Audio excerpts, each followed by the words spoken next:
2 दिवसापर्यंत बारामती तालुक्यातल्या सुपे गावामध्ये युरियाची टंचाई होती. 2 दिवसापूर्वी शेतकरी राजेंद्र लव्हे यांच्या फोननंतर तालुका कृषी अधिकारी सुप्रिया बांदल यांनी केलेल्या धाडसी आक्रमक कारवाईनंतर आता सुप्यामध्ये शेतकऱ्यांना मोठा दिलासा मिळाला आहे.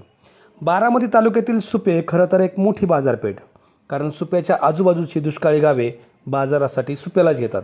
त्यामुळं सुप्यामधील खत विक्रेत्यांकडून होणारा खतटंचाईचा विषय त्यामुळं महत्त्वाचाच.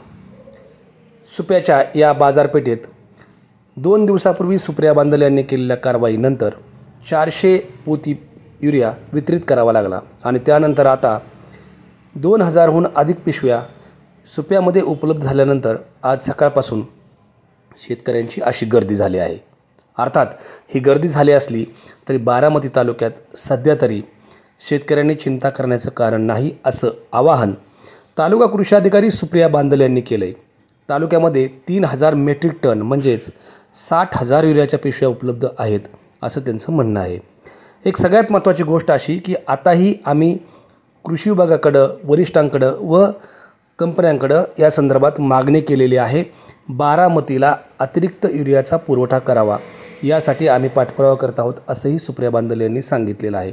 परंतु आज जेव्हा युरियाच्या पिशव्या आल्या तेव्हा शेतकऱ्यांनी अशा रांगा लावल्या आणि त्याचबरोबर फक्त रांगाच नाही तर बाजारात होणाऱ्या गर्दीपेक्षाही जास्त गर्दी शेतकऱ्यांची झाली.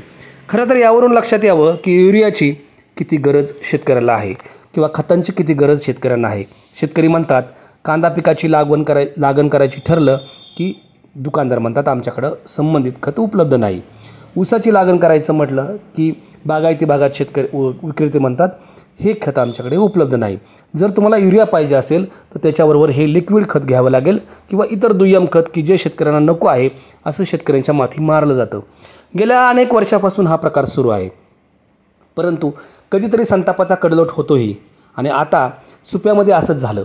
उपमुख्यमंत्री अजित पवारांच्या कानावरही ही गोष्ट घालण्यात आली आणि सुप्यामध्ये तातडीने 2000 पिशव्या उपलब्ध झाल्या आहेत.